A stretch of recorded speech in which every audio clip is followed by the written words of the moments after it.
সকলোকে নমস্কাৰ আশা কৰো সকলোৱে হেলথি এণ্ড সুস্বাস্থ্যৱান হৈ আছে মোৰ এই চেনেল হেলথ এণ্ড সায়েন্সলৈ আপোনাক সকলোকে স্বাগতম জনাইছো আপোনালোকে নিশ্চয় গম পাইছে মোৰ যে এতিয়া এটা সিৰিজ চলি আছে পিচিঅডি বা পলিসিস্টিক ওভেৰিয়ান ডিজিজ তাৰ বিষয়ে মই আপোনালোকৰ আগত ভিডিঅ'বিলাক যদি এটা পিচিঅডি পেচেণ্টে জিটি বস্তু বা জি আগৰ দৰে ফুড হেবিটতে তেওঁলোক থাকে মানে যেনেকুৱা তেওঁলোকে ফাষ্ট ফুড হগনাই ব্যৱহাৰ কৰিছিল আগতে এতিয়া ফাষ্ট ফুড হগনাই ব্যৱহাৰ কৰি আছে যদি তেওঁলোকৰ ডায়েটত ফেটি ৰিচ ফুড বিলাক ব্যৱহাৰ কৰে বা ক্যালোৰি ৰিচ ফুড আগতে যিমান খাই আছিল এতিয়াও সিমান খাই থাকে বা সুগাৰ তেওঁলোকে আগতে বেছি আছিল এতিয়াও সুগাৰ বহুত খাই আছে বা সুগাৰটো কন্ট্ৰোল কৰা নাই মিঠাই গল্লা কেক জি পাইছে সকলোবোৰ খাই আছে তেতিয়াহ'লে তেওঁলোকৰ পিচিঅডিৰ সিম্পটমছ ইমপ্ৰুভমেন্ট হ'ব নেকি আপোনালোকক নহব কাৰণ মই আগতে কৈছো যে পিচিঅডিৰ সিম্পটমছ বিলাক লক্ষণ বিলাক বা বেমাৰটো আপোনালোকে নিজৰ খাদ্যৰ যেটো আপোনালোকৰ হেবিট সেইটো মেইনটেইন কৰি কন্ট্ৰোল কৰিব পাৰে এতিয়া বলকচোন চাও কি বস্তু আপোনালোকে খাব আৰু কি বস্তু নাখাব প্ৰথমে কৈছো কি খাব আপোনালোকে fruits vegetables বা যত আপোনালোকৰ ফাইবাৰ ৰিচ বা ফাইবাৰটো বেছিকে পোৱা যায় এই ফাইবাৰ ৰিচ বস্তুবিলাক আপোনালোকে বেছিকে খাওক এয়া মই স্ক্ৰিনত দেখাই দিছো আপোনালোক ফাইবাৰ ৰিচ ফুড কি হয় আপোনালোকে দেখিবলৈ পাইছে চাগে এইবিলাক ফুড আপোনালোকে নিজৰ ডায়েটত ব্যৱহাৰ কৰক আৰু বাজৰা মিলেট এইবিলাক বস্তু মাক্কা এইবিলাক কিছুমান বস্তু আপোনালোকে খাওক নিজৰ ডায়েটত fruits green vegetables শাক পাচলি এইবিলাক বেছিকে ব্যৱহাৰ কৰক যদি আপোনালোকৰ পিচিঅডি হৈছে আৰু যদি আপোনালোকে বুট বা এইবিলাক যেনে ধৰণৰ বুট মুগ এইবিলাক ধৰণৰ বস্তুবিলাক বেছিকে খাওক কাৰণ এইবিলাক আপোনালোকে প্ৰটিনো পাব আৰু আপোনালোকে ফাইবাৰো পাব ফাইবাৰ কেনেকৈ পাব যদি আপোনালোকে বুট বা মুগৰ যদি বাকলি সেই বাকলিটো বহুত মানুহে গুচাই খায় এই নুগুচাই খাব তেতিয়া আপোনালোকে তাৰ ফাইবাৰটো সেইটো আপোনালোকে পাব আৰু সেইটোৰ দ্বাৰা আপোনালোকে বহুতো উপযোগিতা পাব এতিয়া মই ক'বলৈ যাওঁ আপোনালোকক যে কি নেখাব এটো বহুত ইম্পৰ্টেন্ট নেখাব হেয়া হৈছে আপোনালোকে যে সুগাৰ থকা বস্তু সেই সুগাৰ থকা বস্তুবিলাক নেখাব যত বহুত বেছি পৰিমাণে সুগাৰ থাকে তেনেকুৱা আপোনালোকে চাহত চেনিটো নিদিব বা যে মিঠাই বা গল্লা বা আপোনালোকে যত কালাৰিং এজেন্ট ইউজ কৰে কালাৰিং এজেন্ট মানে কি আপোনালোকে সাপোজ কেক বিলাক খাই আৰু বা বাৰ্থডে কেক যি হওক এই কেক বিলাকত আপোনালোকে বিভিন্ন ধৰণৰ কালাৰ ইউজ কৰে দেখিবলৈ পায় আপোনালোকে সকলোৱে দেখে কেকটো সকলোৱে দেখিছে এই কেক বিলাকত যে কালাৰিং এজেন্ট বা প্ৰিজাৰভেটিভ বহুত সাবষ্টেন্সত প্ৰিজাৰভেটিভ ইউজ কৰে সেইবিলাক খাদ্য আপোনালোকে বৰ্জন কৰক বা নেখাব তেতিয়া আপোনালোকৰ বহুত লাভ হ'ব তাৰ পিছত ক'বলৈ গৈছো যে কমপ্লেক্স কাৰ্বোহাইড্ৰেট ব্যৱহাৰ কৰক কমপ্লেক্স কাৰ্বোহাইড্ৰেট মানে কি যত আপোনালোকে ডাইৰেক্ট কাৰ্বোহাইড্ৰেট বা ডাইৰেক্ট সুগাৰ ৰিচ ফুড যদি আপোনালোকে খাই আছে বা হাইপাৰগ্লাইসেমিক বা হাই গ্লাইসেমিক ইনডেক্স ফুড যদি খাই আছে তেনেকুৱা আপোনালোকে ভাত হওক বা সুগাৰ ডাইৰেক্ট আপোনালোকে সুগাৰ বহুত মিঠা খাই আছে তেতিয়া কি হয় আমাৰ শৰীৰত কি হয় যি আপোনালোকৰ সুগাৰ লেভেল সেই সুগাৰ লেভেলটো হঠাৎ বাঢ়ি যায় যদি হঠাৎ বাঢ়ি যায় তেতিয়াহ'লে আমাৰ কি হয় পেনক্ৰিয়াছ গম পাই আগৰ ভিডিঅ'টো কৈছো মই ইনসুলিনটো বহুত বেছি পৰিমাণে প্ৰডিউস কৰিব লগা হয় কাৰণ আমাৰ পিচিঅডি পেচেণ্ট বিলাকৰ ইনসুলিন ৰেজিস্ট্যান্ট হয় কাৰণ যি ইনসুলিন যদি আমাৰ ৰেজিস্ট্যান্ট হয় কাৰণ যত আমাৰ ইনসুলিনে কাম কৰা যত আমাৰ ৰিসেপ্টৰ থাকে সেইবিলাক আপোনালোকৰ ৰেজিস্ট্যান্ট হৈ যায় তাৰ কাৰণে ইনসুলিনৰ কামটো ভালকৈ নহয় যাৰ কাৰণে আপোনালোকৰ পেনক্ৰিয়াছ যোনটো আমাৰ অৰ্গান সেই পেনক্ৰিয়াছ অৰ্গানটো বহুত বেছি পৰিমাণে হৰমন বিলাক ইনসুলিন হৰমনটো ৰিলিজ কৰিব লগা হয় আৰু আপোনালোকৰ গম পায় যদি ইনসুলিন বাঢ়িছে আপোনালোকৰ টেস্টোস্টেৰন বাঢ়িব আৰু টেস্টোস্টেৰনে আপোনালোকৰ যে সিম্পটমছ বিলাক পিচিঅডিৰ বা লক্ষণ বিলাক পিচিঅডিৰ সেইবিলাক বঢ়াই তুলিব সেয়েহে কৈছো কমপ্লেক্স কাৰ্বোহাইড্ৰেট আৰু হাই গ্লাইসেমিক ইনডেক্স থকা ফুড বিলাক নেখাব আৰু বেছিভাগ প্ৰটিন ৰিচ ফুড আপোনালোকে ডায়েটত ব্যৱহাৰ কৰক আৰু প্ৰটিনো আপোনালোকৰ দুটা ভাগৰ প্ৰটিন থাকে এটা হৈছে এনিমেল প্ৰটিন আৰু এটা আছে নেচাৰেল প্ৰটিন মই ক'বলৈ বিচাৰো যে আপোনালোকে ট্ৰাই কৰক যে আপোনালোকে বেছিভাগ নেচাৰেল প্ৰটিনটো কনজিউম কৰক নেচাৰেল প্ৰটিন মানে কি যদি আপোনালোকে সাপোজ বাদাম হওক বুট হওক ডালিয়া হওক সয়াবিন হওক এইবিলাক ধৰণৰ প্ৰটিন যিবিলাক নেচাৰেলি আমি পাওঁ গছৰ পৰা পাওঁ সেইবিলাক প্ৰটিন সাধাৰণতে ব্যৱহাৰ কৰক তাৰ পিছত মই ক'বলৈ গৈছো যে এন্টি ইনফ্লেমেটৰী বস্তুবিলাক ব্যৱহাৰ কৰক আৰু এন্টি ইনফ্লেমেটৰী আপোনালোকৰ যে ইনসুলিন ৰেজিস্ট্যান্স যে আপোনালোকৰ হৈছে সেই ইনসুলিন ৰেজিস্ট্যান্সটো আপোনালোকৰ কমাই দিব ইনসুলিন ৰেজিস্ট্যান্স কমাৰ ফলত আপোনালোকৰ বহুত বেছি পৰিমাণে আপোনালোকৰ বেমাৰটো ইমপ্ৰুভমেন্ট আহিব এতিয়া এন্টি ইনফ্লেমেটৰী ফুডছ কি হয় হে আপোনালোকক মই দেখাব চেষ্টা কৰিম স্ক্ৰিনত সেইবিলাক আছে টমেটো বা যি নাটছ বাদাম তাৰপিছত গ্ৰীণ ভেজিটেবলছ বা শাক পাচলি সেউজীয়া শাক পাচলি তাৰপিছত বাদাম এইবিলাক ধৰণৰ বস্তুবিলাক আপোনালোকে সাধাৰণতে ব্যৱহাৰ কৰক য'ত আপোনালোকৰ এণ্টি ইনফ্লেমেটৰী বস্তুবিলাক গেইন কৰে সাধাৰণতে আমাৰ সমাজত পুৰণি সভ্যতাৰ পৰা চলি অহা এটা বস্তু হৈছে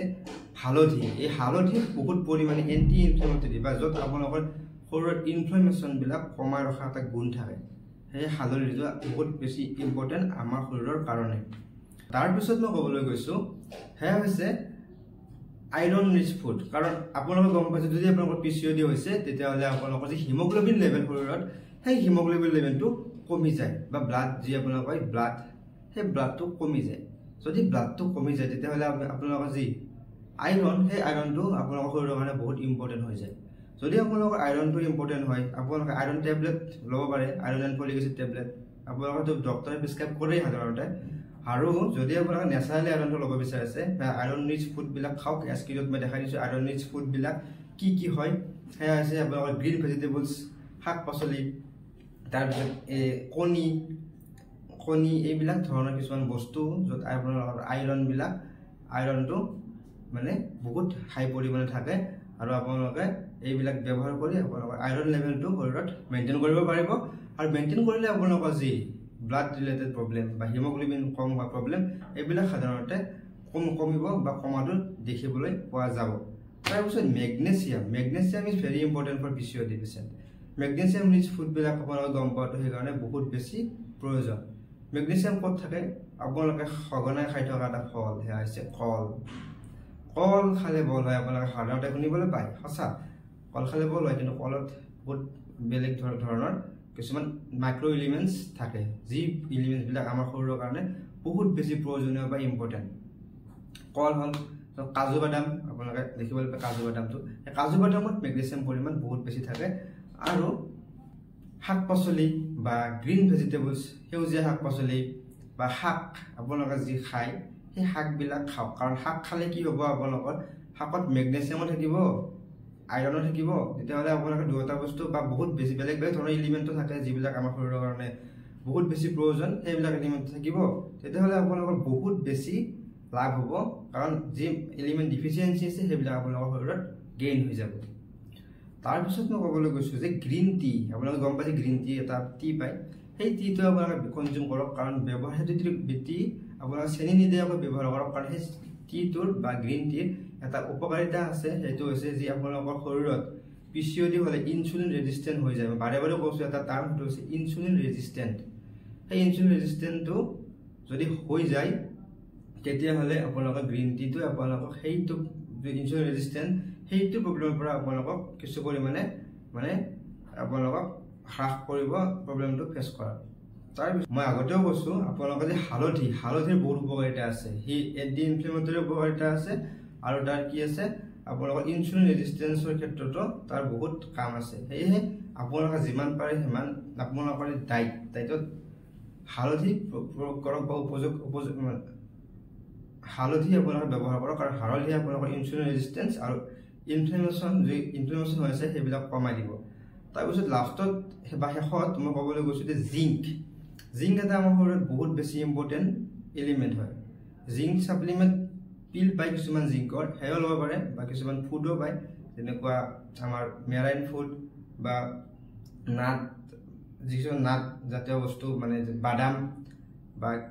কাজু বাদাম হওক এলমণ্ড হওক বিভিন্ন ধৰণৰ বাদাম পায় সেইবিলাকৰ পৰা আপোনালোকে জিংকটো গেইন কৰিব পাৰে জিংকৰ উপযোগিতাটো কি জিংকে আপোনালোকৰ যে ফাৰ্টিলিটি য'ত আপোনালোকৰ ফাৰ্টিলিটিটো কমি গৈছে বাচ্চা দিব পৰা ক্ষমতাটো কমি গৈছে সেইটো ইম্প্ৰুভ কৰাত সহায় কৰে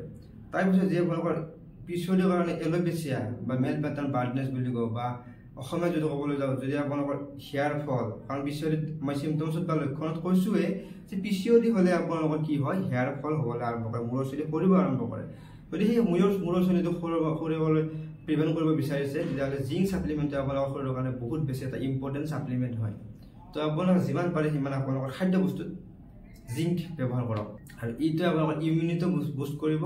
হেয়াৰ ফলো ৰিডিউচ কৰিব ফাৰ্টিলিটিও ইনক্ৰিজ কৰিব সেইকাৰণে বহুত বেছি ইম্পৰ্টেণ্ট হয় জিংকটো আপোনালোকে ব্যৱহাৰ কৰক আৰু এইখিনিয়ে আছিল যি খাব লাগে বা আপোনালোকৰ খোৱাটো উচিত যি খালে আপোনালোকৰ যি লক্ষণ বা যি আপোনালোকৰ প্ৰব্লেম ফেচ কৰি আছে PCOD বা PCOSৰ দৰে বেমাৰৰ পৰা সাধাৰণতে সকলো মহিলা এইবিলাক যদি প্ৰব্লেম ফেচ কৰি আছে এইবিলাক বস্তু আপোনালোকে বৰ্জন কৰক বা খাবলৈ ব্যৱহাৰ কৰক এইবিলাক যি বস্তু আপোনালোকক খাবলৈ কৈছো এইবিলাক বস্তু আপোনালোকে খাওক আৰু নিজৰ PCOD সেইবিলাক ইমপ্ৰুভমেন্ট কৰক আৰু নিজৰ হেলথি হওক আৰু এখন হেলথি সমাজ গঢ়ি তোলক এয়া আমাৰ এম মই যদি সিৰিজটো চাই আছে মোৰ ফালৰ পৰা বহুত ধন্যবাদ আৰু যদি নতুনকৈ আছে চেনেলটো প্লিজ সাবস্ক্ৰাইব কৰিবলৈ নাপাহৰিব কাৰণ বহুত কষ্ট কৰি ভিডিঅ'বিলাক বনোৱা যায় মই নতুন আছো আপোনালোকে যদি মৰম দিয়ে সাপোৰ্ট কৰে হয়তো আপোনালোকৰ কাৰণে বহুত বিভিন্ন ধৰণৰ বেলেগ উপযোগী ভিডিঅ' বনাবলৈ চেষ্টা কৰিম বা লৈ আহিম আৰু আপোনালোকে যদি কিছু বেলেগ কিবা ভিডিঅ' বা কিবা কথা জানিব বিচাৰিছে প্লিজ তলত কমেণ্ট কৰিবলৈ নাপাহৰিব এইখিনি গৈয়ে মোৰ এই ভিডিঅ' পৰা মই বিদায় লৈছো সকলো চাবলৈ মোৰ ফালৰ বহুত ধন্যবাদ থেংক ইউ